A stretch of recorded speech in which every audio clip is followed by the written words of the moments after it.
Hey everyone, thanks for joining in today. This is Pastor Danny, and thanks for being part of another episode of Elisha's Bears. And as always, thank you for listening. And if you haven't followed the podcast, I'd appreciate that and encourage you to do so. I am terribly excited today to have Reverend Laura Stevens-Reed in our studio. Laura, thanks for being with us today. So glad to be here. Let me see if I've got this correct. You have an undergraduate degree from the University of Tennessee. Go Big Orange. I thought a Go Vols would find its way in the podcast at some point. You have a Master of Divinity from Candler School of Theology. And if I read correctly, you're pursuing your Doctor of Ministry. Is that right? That is correct. I'm in the final phase at Lexington Theological Seminary. I like how you said the final phase. That's kind of a terminal part of that. Listen, I want to get the hard part out of the way first, okay? Because I think I told you I married into an Auburn family. It was kind of part of the vows, that kind of thing. So I'm hoping we can get through this together, but I'm also a Vol fan as well, living in the Knoxville area. I wanted to ask you, what is your UT Vol optimism level after the Georgia game? Well, unfortunately, I didn't get to watch most of the game because I was working during that time, but I think having played them so close, I still feel pretty good. Yeah, well, this is a long season, but I'm GBO here as well. I wanted to ask you, I guess to put it simply, what you do. I was reading your bio a little bit. It says that you believe in the power of the local congregation to change individuals and communities in the name of Christ, and your call is to increase churches' effectiveness by promoting well-being in them and their leaders. So you're a clergy coach and congregational consultant. Who or what is that, and how long have you been doing it? Yes, so for a little background, I started out in settled congregational ministry, and then I was trained as an interim minister, intentional interim minister, and church consultant. And then after that, I found coaching. And so I now refer to myself as a clergy and congregational coach rather than a consultant, because I bring a process, but the congregation itself is really the expert on its own context.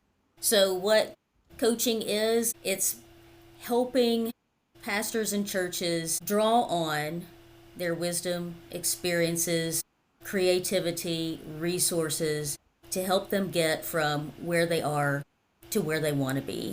And I love this work because I get to celebrate pastors and churches and help them celebrate things that they didn't know they needed to celebrate about themselves as they discern God's purpose for them and live into that. I'm glad you mentioned celebration, and I may get to that later on. I want to, because one of the things that in my line of work, and of course you deal with us pastor types all the time. Well, let me just ask you now, do we celebrate enough as churches and ministers? I think probably not. And when we do celebrate, I don't think we celebrate the fullness of everything that we should celebrate. What it is that God has uniquely blessed us with that then allows us to be a blessing to others. So the tangible things are the things that are most easy to identify and celebrate, but there are a lot of intangibles as well that I think we need to be lifting up more often. Well, I'm glad to hear you say that, because there's always something to complain about if you're looking for it, and some of those things are legitimate, but I just find a real absence of gratitude. You know, one of the issues you mentioned, you deal with church health, of course, and one of the other things is church growth. And I was going to ask you, can you grow as a church without being healthy, and can you be healthy as a church without growing? And I guess it begs the question what growth is. Yes, that would be my first question. How do you define growth? I don't like a numerical approach to growth. But I think it kind of a growth mindset. We are learning from all of our experiences. We are working towards something. We believe that God has given us what we need to be able to do that. Then that is a key part of church health and a key part of church growth. Those two things go hand in hand. Okay, so they're not mutually exclusive of each other, but I know one of the more observable metrics is how many people are happening to be there on a Sunday. And of course, you know, pastors kind of, sadly, we live and die on how many people are showing up on a regular basis. I was curious, at what point, Laura, do you get involved with churches, are they always in transition? And at what point do you get involved in pastors? Is it always in connection to their church, or could it be something apart from the church? Yes, so typically I do work with churches that are in transition of some kind, and that doesn't necessarily mean a pastoral transition. That could be visioning, it could be starting new ministries, developing new processes or procedures, occasionally conflict, and also pastor searches. So all those different kinds of places are times that I might come into a congregation and work with the people there. And in terms of working with pastors, it isn't necessarily always about their vocational lives, because pastors are people too, and the pastor and the person inform one another. And so some of those pieces that I might work with pastors on could be related to their work, but also just about balancing everything and the of the human that God has called them to be, not just the pastor that God has called them to be. So, in a sense, could you say that is there a symbiotic connection between the health of the minister or the pastor and the health of the congregation, or vice versa, even? I think they are definitely both influenced by the other. So the health of one influences the health of the other. The unhealth of one influences the unhealth of the other. And I think we see this most clearly in cases of lack of health, but it works in the more positive sense as well. How do you know when a church is healthy? I mean, we think about it as individuals, but are there certain markers that you can identify that kind of give some cues to that? Well, I believe that we worship a God of abundance, not a God of scarcity. So when there's attention to that abundance, whatever it looks like, that abundance may not be number of people, may not be a big budget, but abundance in the sense of this is a place where we want to be, where things are happening, where we are growing spiritually and we are having an impact on the people around us. So just living out of that lens of abundance. Well, obviously, you deal with a lot of us pastors and churches during transition. I was curious, what are some of the, I would just say, opportunities, but also what are some of the dangers or pitfalls that we might can run into during a transitional period? I think I'll start with the pitfalls, and I think anything that comes out of a sense of anxiety. So poor decisions, broken relationships, those are the things that happen when we get very anxious during transitions. But there are so many opportunities, and that is how I try to help people focus their gaze, is on those opportunities. So transition is an opportunity for spiritual formation. It's an opportunity for creativity. It's an opportunity for deepened relationships with God and with each other. It's an opportunity for greater honesty and awareness, self-awareness, self being individual and congregation as a whole. And if we can harness those opportunities, then I believe nothing is lost in God's economy. This might be tough to draw from, but I was curious about, we tend to deal with extremes. What might be an example of maybe the worst situation that you got into and you thought, I didn't know what I was getting into with this church situation? So I will use the word difficult as opposed to worst. My Doctor of Ministry project is on healing disaffiliation-related trauma in churches that stayed United Methodist. So United Methodist Church going through a big schism, and so working with congregations. I mean, it's a part of my work, but it's also a part of my schooling that I am working with congregations that have lost at least a third of their members over disaffiliation conversations. And there's so much hurt, so much soul repair to be done there. And I think there are lots of opportunities there still, but there's a lot of heartache as well. Well, Laura, you work with several denominations. Do you have to change your language, so to speak, when you're dealing with different denominations? Are there differences in terms of how churches function and how you minister to them? And there are similarities too, I'd imagine. Certainly. I mean, the key similarity is that all churches, our professed belief is in a Jesus who asks us to be his hands and feet in the world. I think the differences come in more in structure and polity, and that's where I have to adapt my language. So board versus session versus vestry, using the vocabulary of that particular denomination. And even within a denomination, the culture is different from church to church. So I am learning as I go, and that's part of what I love about this work. Okay. Well, let's talk about pastor search committees. I don't know a lot because Let's. yes, so this could be a reality TV show all on its own, but I've talked to several pastor search committees through the years, and typically pastor search committees, you want to put your best foot forward. But what are some red flags churches might need to look out for when they're interviewing a minister, and maybe what are some red flags that maybe the minister needs to be aware of when they're dealing with the search committee? Sure. So I think the most obvious red flags for churches interviewing ministers would be references that are kind of cagey. They're giving you information that they want you to read between the lines on, candidates who aren't interested in background checks or any kind of accountability. But for me, the big red flag for a church interviewing candidates would be a candidate who is kind of a Pied Piper, who comes in with a big personality and a full-blown vision for the church without knowing the church, without having listened to the people in the church, making some promises that really they cannot keep. For ministers, I would just urge ministers who are interviewing to pay attention to your body, mind, and spirit, because at least one of those is going to tell you when something is off. So one of the red flags that might trigger body, mind, or spirit would be lack of transparency about the process, long periods of silence, those kinds of things. I mean, you can kind of pick up in some part of yourself that something's not quite right, and when it's not right in the search process, that may point to a bigger issue in the congregation that you may find once you get there if you accept that call. So more or less, a couple of things. If I'm a new pastor coming in, it might be a good idea to know how the last minister left and on what terms. Absolutely. But here's the thing I was wanting to ask about. When it comes to churches, and you mentioned in the Methodist denomination, and this is true of other denominations too, do you advise churches and pastor search committees if they've got some kind of significant or potentially controversial issue to deal with, and they're thinking, I think we're going to wait for the next pastor to come in and lead us through that. Is that the right approach, or I'm hoping you say something else, but do you try to urge churches to get their act together first? There are different schools of thought on that.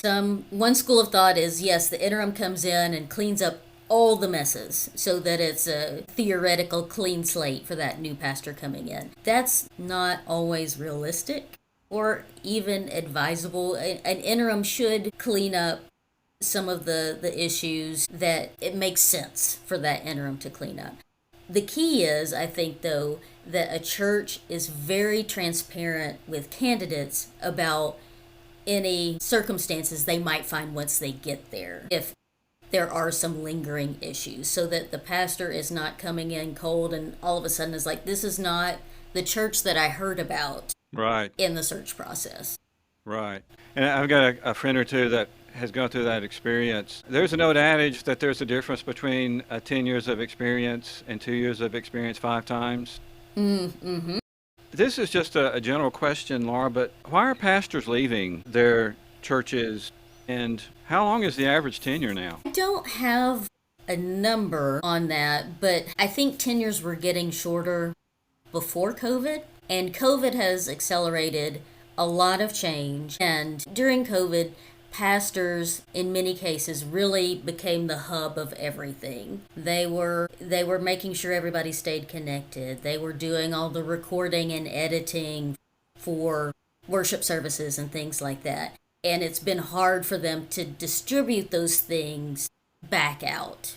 Yeah. Even as removed as we are from COVID. The last few years, the political divisiveness has really taken a toll, especially in purple churches. You know, you've got people on all across the political and theological spectrums as well. And the idea that for some pastors, they feel like they can't even read a passage direct from the Bible anymore without getting complaint that it's too political. Yeah. So there's politics, there's the amount of work. I think there's also issues with ministers whose pretty much sole identity is as pastor and even pastor of this particular church.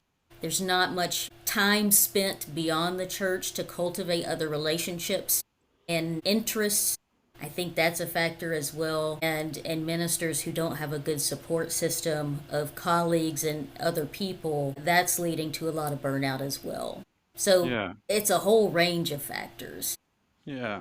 Well, and again, we were talking about this beforehand, and we're recording this. There's obviously a lot of conflict politically in our nation, and of course the Charlie Kirk assassination most recently, and there were tensions already before this happened. And I like what you said about just reading the red letters in the Bible sometimes can get you an accusation of politicizing something. It's a heavy lift, but do you have any general, I guess, encouragement or counsel for pastors who are trying to navigate through some of this uncertainty in our nation? Because obviously we are people, we live in this country.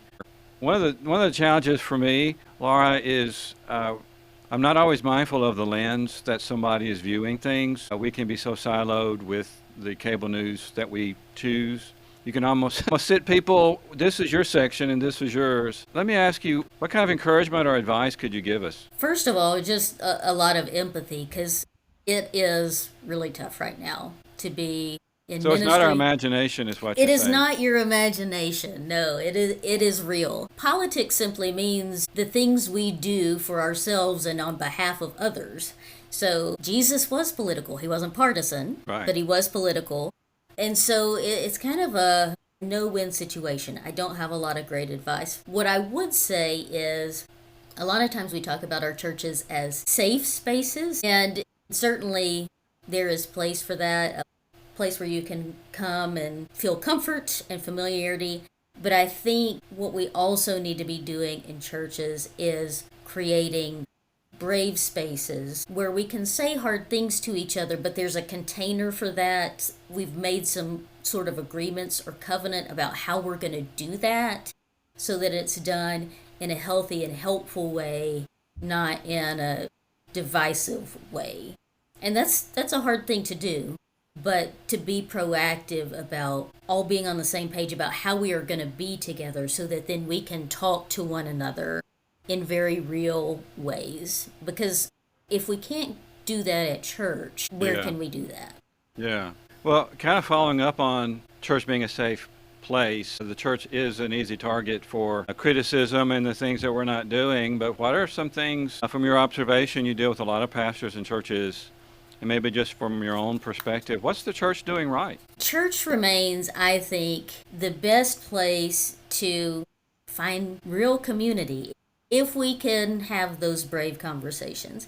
It's one of the few truly intergenerational spaces where people have contact from babies to very seasoned adults. And it is also a place of spiritual grounding where we can come and be encouraged but also equipped to go out and live in ways that are authentic to the image of God in us and in others. So I still very much believe in the power of the local church and the need for the local church as a grounding place, as a place of relationship in a world where there is so much chaos. Yeah. And I know the church is not the building, right? It's the people. Right. And we still use the language of going to church, but I guess I'm hearing you say we hear enough of being divided and put in our own silos. Church should be a place and a people where maybe there's a respite or an oasis of some type. I mean, we're only here at the campus like 2% of the time. Some of our high achievers might be here closer to 4 or 5%, but people are looking at us, especially these days too. And so I want to celebrate the positive things like you said, but I do want to give attention to, and I wanted your input on, I think you wrote an article, I'm going to quote you to you. Is that all right? Sure. And I think the title of it was When Your Church Experiences Deep Hurt. And I think this was back in April. You wrote about this. And you wrote, over the past year, I have been researching soul repair and interviewing a lot of church people about how they have attained it or are working toward it. Here are some of what I have learned. And you mentioned soul repair earlier. Could you unpack that a little bit? What have you learned and talk a little bit more about soul repair? Sure. So, soul repair is a process where, when there has been trauma, we can look at the hard truths of what has happened and hopefully weave that narrative into the larger narrative of our individual and collective lives so that we can move ahead with purpose and with hope. And that good spiritual work helps us to reconnect or connect more deeply with self, others, and God. So some of what I've already mentioned, like yes, we want the church to be a place of respite, but also a place of brave conversations and a place of witness.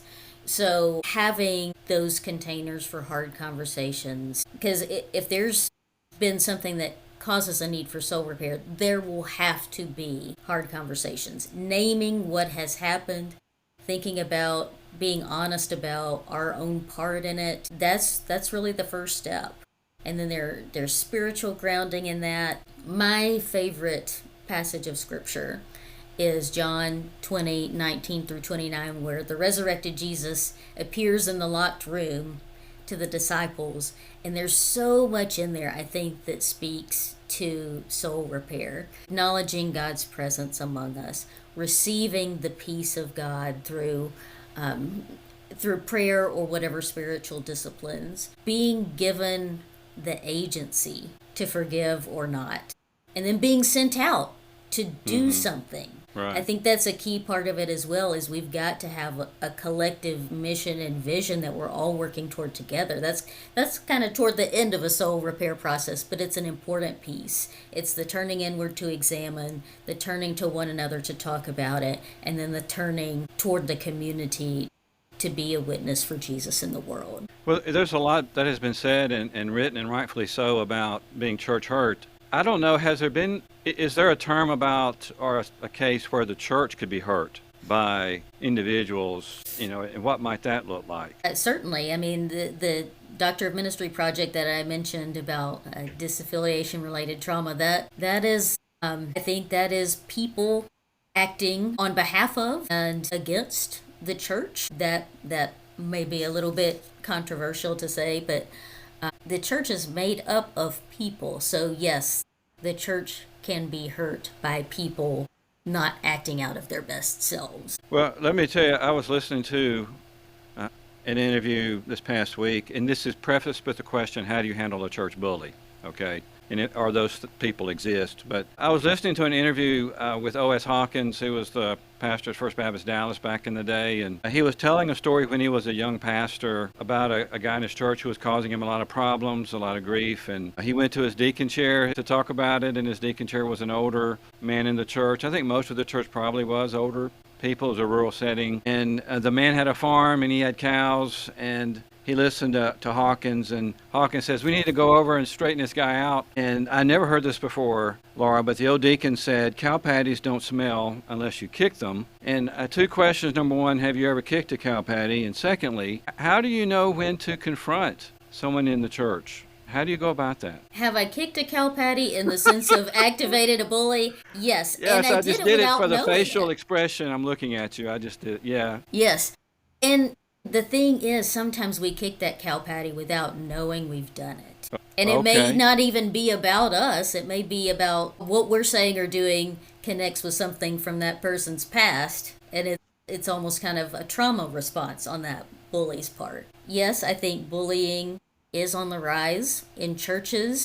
I think it's on the rise everywhere in a culture where compassion is by many seen as a weakness. I prefer to maybe use a different term than bully, because I think once we identify somebody as a bully, that's the lens we're going to see them through. So you would don't label them. So is it more like a personality trait that you're looking out for in the church? Someone who likes to antagonize.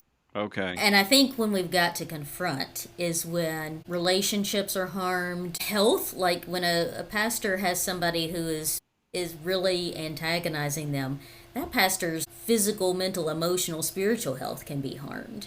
Or when the mission of the church is harmed. That's when we've got to confront that. And confronting somebody who is antagonizing is not a solo act. I think that is, bullying happens because it's been allowed to happen by a congregation, and so we need to be proactive in creating an atmosphere where there's mutual accountability in churches. So that's interesting that you would say that the church has, and I've kind of felt this too, but you're saying it's a culture that the church is allowing to be created by an individual to be, I guess, influential beyond what one person should be. Yes, it might be as simple as the church saying, that's just so and so, that's just how they are. Well, that is not, just because that's who they are, doesn't mean that the behavior itself is helpful or acceptable. So there needs to be mutual accountability. And that's hard to do in churches because we want to be nice to everybody and let people be who they are for the most part. But I think if we look at Jesus, he was all about some accountability. Yeah. And so modeling that, creating structures for that. Well, and of course, that goes to the next thing I was going to mention, which relates to accountability. And the church kind of is, we want to be a safe space, but we can be too trusting. And I was curious about your interaction with clergy and maybe churches as it relates to sexual abuse or other types of abusive situations, because as you well know, there was a lot written about it. Houston Chronicle especially had this huge article about it. And generally speaking, how are we responding to those situations as churches? I really think we're only just beginning to learn how to respond. And we want to respond to victims or survivors and their pastoral care needs, but we also want to be proactive about putting policies in place that prevent that from happening in the future. And I think we're really only starting to do that well, especially in the free church world where there is congregational autonomy. There's no bishop saying you have to have a policy to prevent child sexual abuse. It's the onus is on the church to take that up. Yeah. And that's hard because then that means a hard conversation. And to me, there's kind of a balancing act between we want to deal with this in the church, but also what kind of cues are you sending out to the community? But we have a we ministry daycare, and there are all kinds of safeguards that go into that. Talking about it ahead of potentially something happening would be the way to go when the emotions are kind of low, I would guess. Right. And then you can say we are a church that is committed to the safety of vulnerable people, and that's why we're putting this policy in place. I think it can be, for lack of a better term, a selling point. Exactly. For Good. families looking for a church, not a turnoff. Yeah. Well, I'm going to take you into the lightning round here. Okay.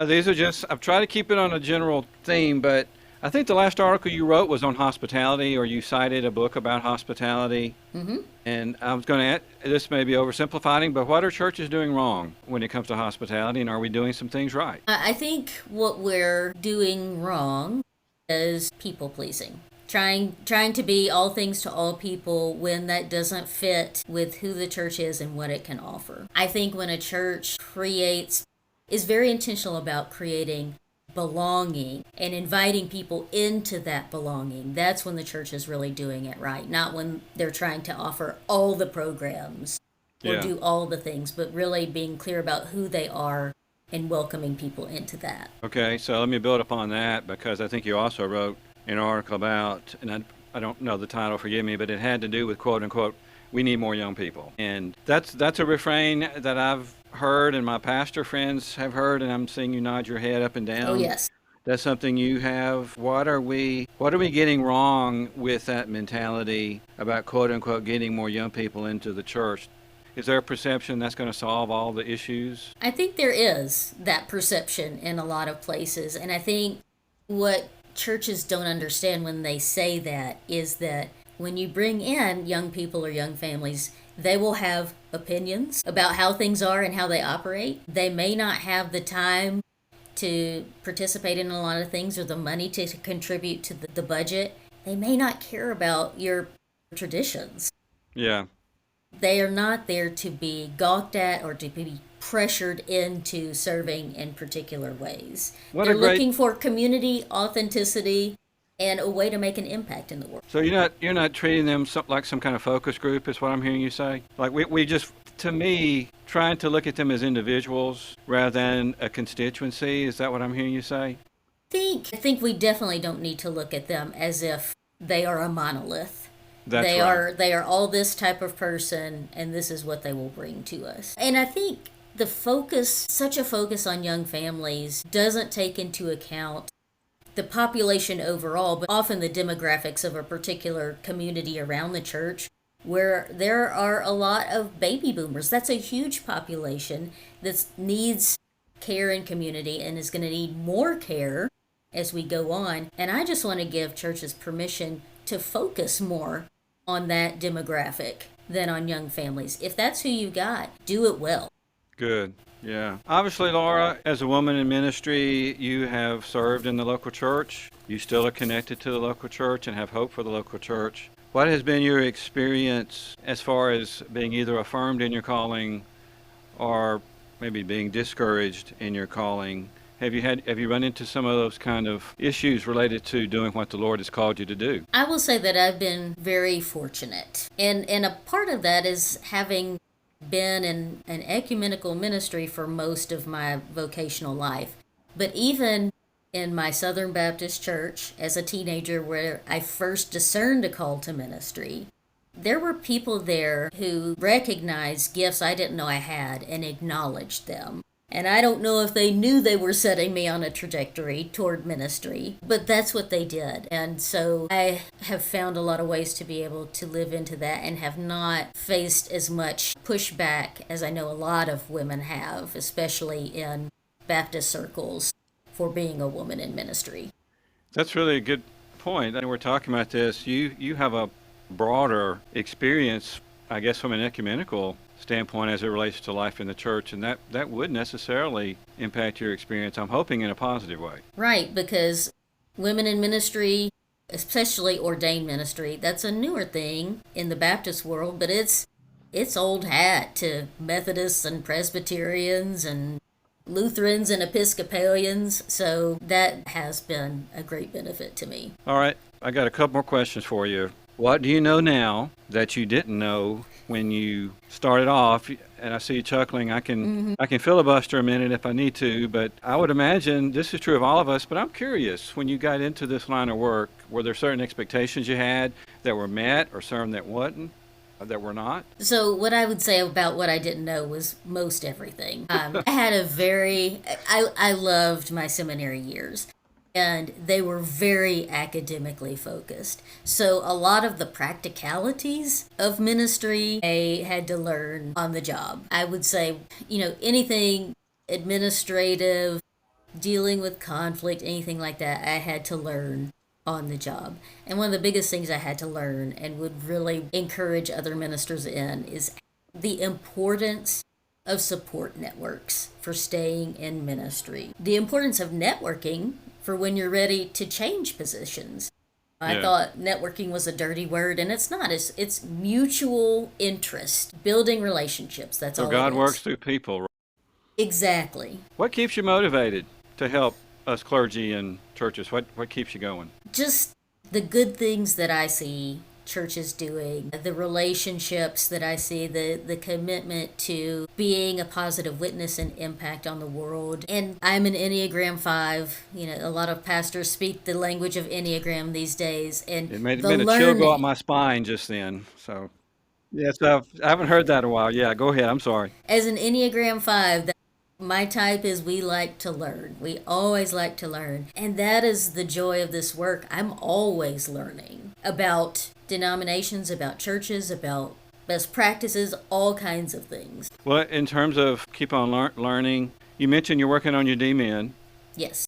Can you tell us about what that's about, what your D-Min is about, and maybe your expectation of when you're going to be finishing up? Oh, you're going to have me go on the record about when I hope to finish. Oh, goodness. Well, that's going to be the sequel, but you don't have to go. I'm not going to hold you to this, but what is the general direction of the project? So the program at Lexington Theological Seminary is about congregational transformation. So all of the classes are geared toward that. And my project is on healing disaffiliation-related trauma in churches that stayed United Methodist. My fervent hope is to graduate next June. Next week, I will turn in the last chapter draft and then revisions and defense of my project are ahead, but my goal is next June to graduate. That's terrific. We've covered a lot of ground in a short period of time. Any final thoughts, Laura, that you wanted to add before we parted ways? I can't think of anything. Your questions were pretty comprehensive, and I appreciate that. And I just appreciate the chance to be with you.